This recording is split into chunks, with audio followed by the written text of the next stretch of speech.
జనరల్గా నాకు ప్రవచనాలు వినటం బాగా అలవాటు. గరికపాటి నరసింహారావు గారి, చాగంటి కోటేశ్వరరావు గారి, ఇక నండూరి శ్రీనివాస్ గారి, ఇట్లాంటి వాళ్ళే వింటూ ఉంటా.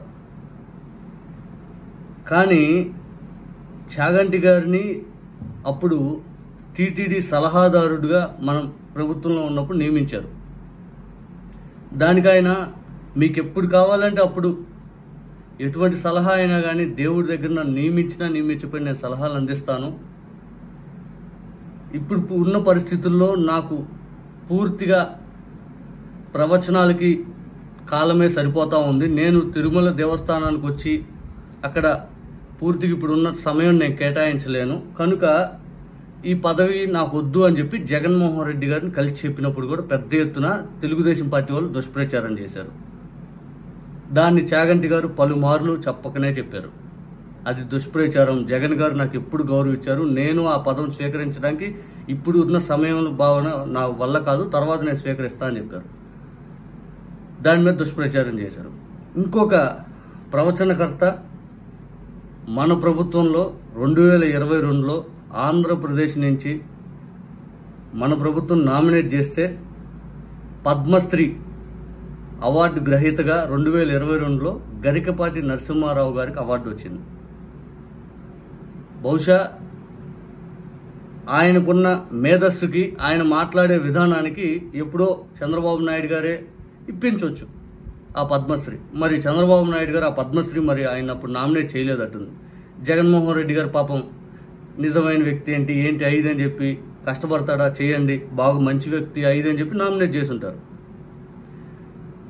ఇక గరికపాటి నరసింహారావు గారు జగన్మోహన్ రెడ్డి గారి ప్రభుత్వం గురించి అన్న మాట విన్నాక, మీ బోటి మేధస్సు కలిగిన వ్యక్తి, మీ బోటి వాళ్ళు ప్రజలకు ఇటువంటి వ్యాఖ్యలా చెప్పాల్సింది, నిజాలు గ్రహించి ప్రతిదీ క్షుణ్ణంగా, మీకు పద్మశ్రీ వచ్చింది కూడా సాహిత్యం, విద్య, లిటరేచర్ అండ్ ఎడ్యుకేషన్ సంబంధించి మీరు ఎంతమందికి విద్యను అభ్యసించేలా నేర్పించాలి, ఎంత తెలివితేటలు అవతరాలు పంచాలి. కానీ మీరు ఈ వ్యాఖ్యతోటి మీ మీద సామాన్యులకి ఏ పార్టీ గౌరవం కలుగుతుందో మీరే ఆలోచించుకోండి. గరికపాటి నరసింహారావు గారు ఒక్కసారి వినండి, నేను తర్వాత నేను వాస్తవాలు చెప్తాను.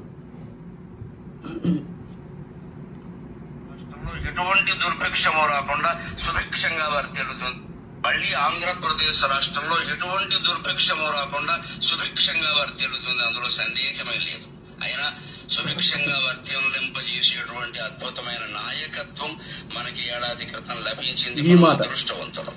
నిజంగానే నాకు పద్మశ్రీ రాగానే అప్పుడు ప్రభుత్వాన్ని గురించి నేను మాట్లాడను, కానీ మొట్టమొదటి ఫోన్ చేసిన 10 మందిలో నారా చంద్రబాబు నాయుడు గారు ఉన్నారు. వెంటనే సుభిక్షంగా ఉండే నాయకత్వం సంవత్సరం క్రితం మనకు వచ్చింది, మనం అదృష్టవంతులు అంటారు. మీకు పద్మశ్రీ వస్తే చంద్రబాబు నాయుడు గారు ఫోన్ చేయడం తప్పులేదు. మొట్టమొదటి 10 మందిలో గత ప్రభుత్వం గురించి నేను మాట్లాడినా చెబుతూనే ఈ వ్యాఖ్య అవసరమా? సుభిక్షం అంటే అర్థం ఏంటి? 10 మంది మంచి కోరటం, విద్య, వైద్యం. సుభిక్షం అంటే అర్థం ఏంటి? తిరుమల తిరుపతి దేవస్థానాన్ని 7 కొండల పరిధి చేస్తూ పూర్తిగా 330 కిలోమీటర్ల పైగా చదరపు అడుగులు చేస్తూ జీవో ఇచ్చినటువంటి రాజశేఖర్ రెడ్డి గారు మీకు కనపడరు. అర్చకులకి కూడా జీతాలు ఇప్పిస్తున్నారు జగన్మోహన్ రెడ్డి గారు. ద్వీప నైవేద్యాలకి ప్రతి ఒక్క గుడికి జగన్మోహన్ రెడ్డి గారు చేసింది ఏంటి? 70 కోట్లతోటి విజయవాడ నగరంలో చంద్రబాబు నాయుడు గారు గతంలో పడగొట్టిన గుళ్ళన్నీ కట్టించాడు జగన్మోహన్ రెడ్డి గారు. ఇవన్నీ మీకు కనపడవు. సుభిక్షం అంటే ఏంటి? మీ లెక్క నేను మాట్లాడుతుంది హిందూ ధార్మిక వ్యక్తులుగా మీరు మాట్లాడుతూ ఉంటే, ఆ హిందూ ధార్మిక విగ్రహం గండి క్షేత్రం జగన్మోహన్ రెడ్డి గారు 28 కోట్లతోటి కడప జిల్లాలో ఆ గుడి, ఆంజనేయ స్వామి గుడి అభివృద్ధి చెందుతూ ఉంది, అయిపోయింది కూడా కట్టడం. వకులమాత గుడి తిరుపతి క్షేత్రం దగ్గర ఆ గుడి కట్టింది మీకు కనపడదు. టీటీడీ దేవస్థానాలు దేశవ్యాప్తంగా ఎన్నెన్ని కట్టారో మీకు కనపడవు. నిజంగా ఆశ్చర్యం కలుగుతూ ఉంటుంది. మీ పోటీ వాళ్ళు 10 మందికి చెప్పే మాటలు ఎట్లాంటివా? సుభిక్షం అంటే ఏంటి? రైతులు బాగుండాలి. గత ప్రభుత్వంలో రైతులకి గిట్టుబాటు ధర కోసం రోడ్లు ఎవరు ఎక్కలేదే. పొగాకు సంబంధించి, మామిడి రైతులకు సంబంధించి, ధాన్యం రైతులకు సంబంధించి సుభిక్షం అంటే ఏంటి? తిండికి వాటికి ఎవరైనా ఇబ్బంది పడతారా? మీరు 10 మందికి చెప్పే మాట రాజకీయంగా వెళ్ళాలి వద్దు అనేది మీకు అసలు రాజకీయ సంబంధం లేదు. మీ చంద్రబాబు నాయుడు గారిని కీర్తించాలని కీర్తించుకోండి. మీకు అప్పుడు చంద్రబాబు నాయుడు గారు ఈ లిటరసీ లేకపోతే ఎడ్యుకేషన్ అనే దాంట్లో మీకు పద్మశ్రీ ఎందుకు తెప్పించలేకపోయారు? మీకు ఫోన్ చేసి అభినందించారు. ఆయన మీ మీద అభిమానం ఉంటే మరి అప్పుడే ఇప్పించవచ్చు కదా. జగన్మోహన్ రెడ్డి గారి గవర్నమెంట్లో మీకు జగన్మోహన్ రెడ్డి గారి మీద అంత చెడు అభిప్రాయం ఉంటే ఈ పద్మశ్రీ మీరు స్వీకరించకూడదు. అరే మీ ప్రభుత్వం నామినేట్ చేసి నాకు వద్దు అని. బహుశా గరికపాటి నరసింహారావు గారు మీ స్థాయి తగిన మాటలైతే కాదు. అది మీ మీద గౌరవంతో ఎంతోమంది మిమ్మల్ని ఫాలో అయ్యే వాళ్ళకు కూడా ఇటువంటి రాజకీయ దాంట్లో మీరు ఏలు పెట్టకపోవడం మంచిది. గతంలో చిరంజీవి గారిని ఇలాగే అవమానకరంగా మాట్లాడారు. చిరంజీవి గారిని కూడా మీరేమనుకుంటున్నారో పూర్తిగా మిమ్మల్ని గౌరవించే వాళ్ళు కూడా మీ మీద ఏంటి గరికపాటి నరసింహారావు గారు ఎప్పుడు ఇటువంటిగా అనేటట్టు తయారవద్దండి దయచేసి. ఇదైతే మంచి పద్ధతి కాదు. సుభిక్షం అంటే ఏంటిదో కూడా జనాల్లో చెప్పండి.